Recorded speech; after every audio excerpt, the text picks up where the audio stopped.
Salah satu mungkin dosa yang paling aku highlight ini itu termasuk dosa istri. Yes. Menolak suami yang mengajak berhubungan badan. Betul. Iya. Itu dianggap dosa. Iya. Kalau misalnya surganya istri itu ada di suami ya, jadi harus patuh terhadap suami. Betul. Kalau misalnya suami mengajak berhubungan intim, harus mau. Aku nggak tahu dosa nggak ya. Kalau suami menolak hubungan intim dengan istri itu dosa nggak ya? Harusnya saya kalau aku belum belajar sama bagian suaminya ya, tapi kalau aku belajar di bagian istrinya, kita dosa di bagian istri jika kita menolak. Karena again kan dosa istri itu ada yang ditanggung oleh suami jika misalnya suami sudah memperingatkan kita. Ya, jadi kalau misalnya suami kita udah tahu, tapi suami harus peringatin dulu ya. Jadi jangan sampai ya kayak benar-benar nggak diketahui. Kalau nggak dosa nggak bisa. Ini hubungan dengan saksi sih. Nah, kalau misalnya si istri itu lagi nggak mau, kan kita betul. Jadi hal seperti itu tuh lebih kayak begini, kan memang kita sebenarnya tidak boleh menolak, tapi kita bisa memberikan understanding gitu loh. Jadi jangan ditolak mentah-mentah, atau sampai misalnya istri dalam posisi yang tidak terlalu sehat, tidak terlalu fit, nggak dosa harusnya kita menolak, tapi juga bisa kita menolak dengan niat. Kalau dengan niat nggak mood, ya beresin dulu moodnya. Astagfirullah. Ya kan nggak harus ditolak 100%, bisa ditunda ataupun bisa besok. Oke, assalamualaikum warahmatullahi wabarakatuh. Jumpa lagi teman-teman Tren Quran. Jadi pada kesempatan kali ini kita akan bahas terkait podcast Dr. Richard Lee dengan Jesselyn. Kalau Dr. Richard Lee mungkin semua sudah familiar.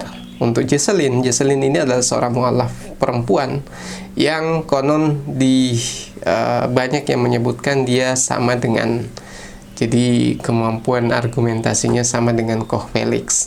Tapi dalam salah satu podcastnya dengan Dr. Richard Lee, ada beberapa jawaban yang ditanyakan oleh Dr. Richard Lee, tapi menurut saya pribadi sebagai sarjana muslim ya mungkin sedikit paham tentang hadis-hadis Nabi. Nah, ini yang akan kita jelaskan, berikan tambahan penjelasannya terkait soal bagaimana melakukan hubungan dengan suami istri. Apakah dengan kewajiban itu semua orang harus melakukan dalam keadaan apapun, ataukah suami boleh memaksa dalam keadaan apapun?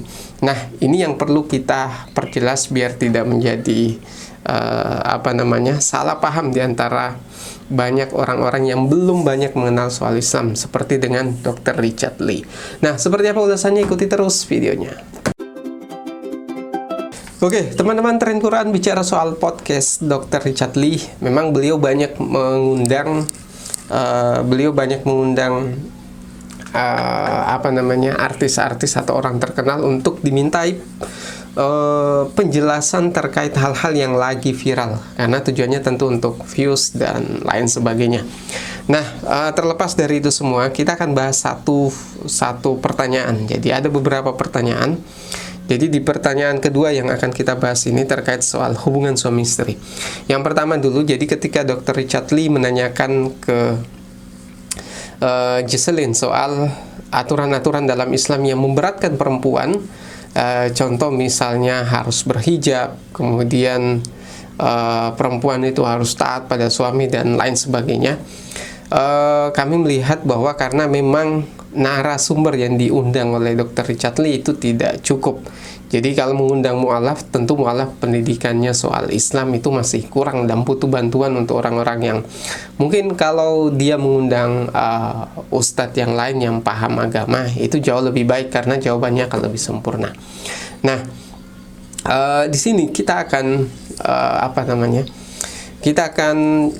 bantu menjawab sedikit. Jadi soal apakah dalam Islam perempuan itu ditekan sedemikian rupa sehingga kebebasannya jadi jauh berbeda dengan pria atau laki-laki dalam ajaran Islam.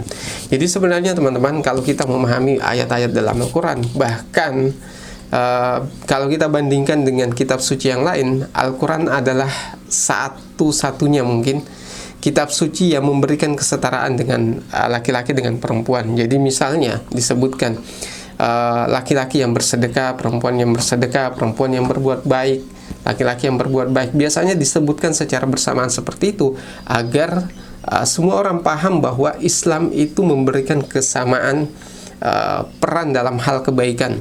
Tapi perlu kita ketahui bahwa ketika Islam memberikan batasan, karena memang Allah Subhanahu wa Ta'ala sudah memberikan fitrah itu kepada perempuan sehingga itu harus dijalankan. Contoh sederhana peran laki-laki dan peran perempuan. Laki-laki kalau mau keluar rumah itu tidak perlu dikawal oleh perempuan. Sebaliknya, perempuan yang akan keluar rumah itu harus dijaga oleh laki-laki. Atau paling tidak ada dia keluar bersama muhrimnya sehingga dia lebih aman. Nah, sebenarnya itu bukan mengekang tapi memberikan perlindungan kepada perempuan, karena fitrahnya antara laki-laki dan perempuan diciptakan berbeda. Laki-laki diciptakan dengan fisik yang lebih kuat, sedangkan perempuan diciptakan dengan fisik yang lebih lemah. Sedangkan ditambah lagi bahwa perempuan adalah makhluk Tuhan yang dibuat berpasangan, sehingga ketika dia keluar sendiri tanpa perlindungan laki-laki dan bisa mengundang tanda kutip syahwat lawan jenisnya, maka itu akan merugikan perempuan itu sendiri. Termasuk juga soal jilbab. Jilbab itu sebenarnya untuk perlindungan perempuan, bukan untuk menyiksa perempuan. Karena ketika misalnya kita pernah memberikan contoh, kalau kura-kura keluar dari cangkangnya, sekalipun pada saat memakai cangkangnya itu memberatkan dia, tapi itu sebenarnya melindungi dirinya. Jadi seperti itu logika sederhananya. Nah, kita masuk ke pembahasan intinya soal pertanyaan Dr. Richard Lee, karena dia tahu bahwa dalam ajaran Islam itu ada ajaran bahwa perempuan tidak boleh menolak atau istri tidak boleh menolak ajakan dari suami untuk berhubungan badan. Nah, itu kemudian dijawab oleh Ghislaine dengan logika ya, bukan dengan dalil, bahwa memang karena itu adalah kebutuhan antara suami istri. Kalau itu tidak terpenuhi, maka itu bisa menyebabkan pertengkaran dan lain sebagainya. Di satu sisi itu benar, tapi di sisi lain perlu kita jelaskan bahwa anjuran itu bukan sesuatu yang mutlak dilakukan oleh laki-laki, demikian juga perempuan. Karena seringkali ajaran dalam Islam itu selalu memberikan pelajaran pada dua sisi. Jadi bukan pada satu sisi saja. Jadi di satu sisi perempuan diperintahkan untuk taat pada suaminya dan untuk selalu melayani suaminya ketika dia meminta. Tapi di satu sisi Al-Quran juga dalam hadis juga menyarankan bahwa laki-laki untuk selalu berlemah lembut pada istrinya. Sebelum masuk ke pembahasan ini, kita contohkan juga dalam hal lain, misalnya sedekah atau zakat atau dan lain sebagainya. Jadi Islam mengajarkan bahwa orang kaya itu punya kewajiban untuk membayar zakat, dianjurkan untuk bersedekah di setiap saat, di setiap hari. Tapi di satu sisi Al-Quran juga memberikan ajaran Islam, baik Al-Quran maupun hadis juga memberikan anjuran untuk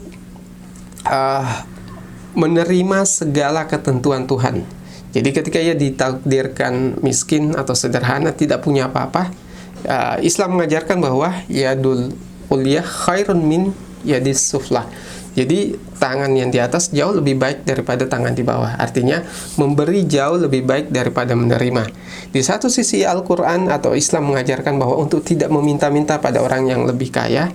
Di satu sisi ajaran Islam mengajarkan untuk selalu bersedekah. Kita bisa memahami bahwa ketika dua ajaran ini dijalankan, maka tatanan sosial akan berjalan dengan baik. Tapi ketika misalnya salah satunya saja yang terlaksana, si kaya ini yang sering berderma, tapi si miskin tidak menerima takdirnya, mungkin sering mengeluh, sering meminta dan lain sebagainya, tatanan sosial akan tetap berjalan dengan baik karena si kaya tetap akan memberikan si miskin.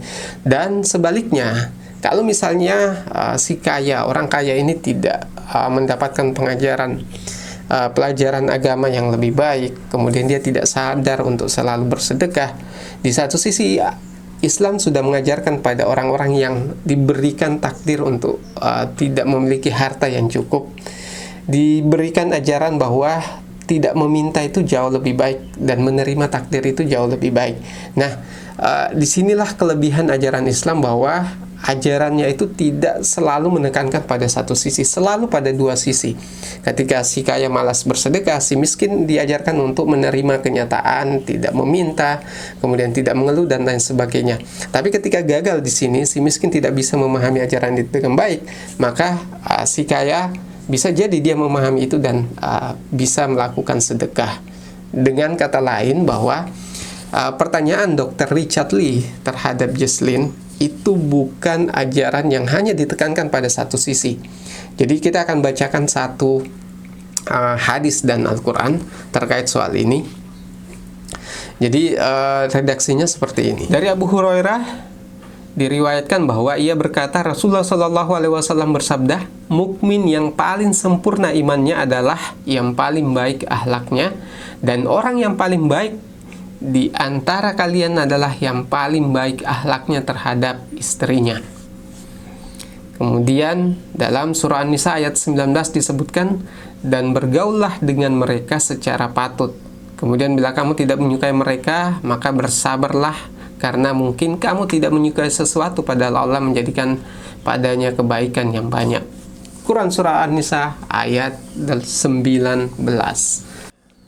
Jadi teman-teman, di sini jelas bahwa anjuran istri untuk selalu menaati keinginan suaminya termasuk dalam hal hubungan ranjang. Jadi itu juga diperintahkan kepada suami untuk berlemah lembut.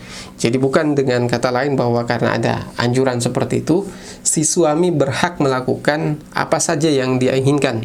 Jadi seringkali misalnya seorang suami mengajak istrinya, kemudian istrinya tidak mau, dia menggunakan dalil tersebut, padahal dalil yang juga menganjurkan suami untuk berbuat baik, berlemah lembut pada istri juga sangat ditekankan dalam ajaran Islam.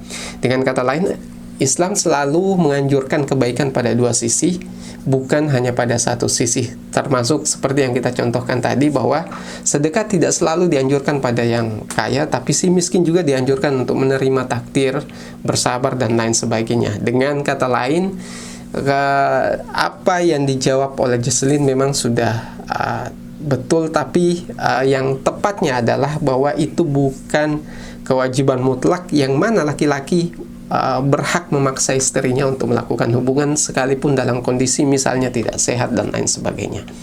Oke teman-teman, dari hadis ini dan ayat ini bisa menjadi jawaban dari podcast Dr. Richard Lee yang mungkin teman-teman sudah tonton.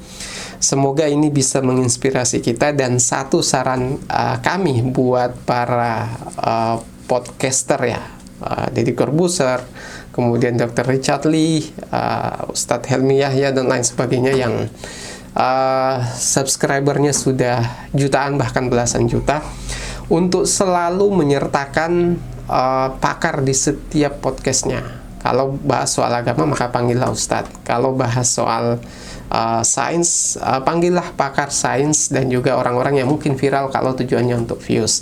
Jadi itu mungkin saran saya teman-teman, bisa di-tag ke pemilik podcastnya kalau teman-teman ada waktu. Mungkin sekian dari saya. Assalamualaikum warahmatullahi wabarakatuh.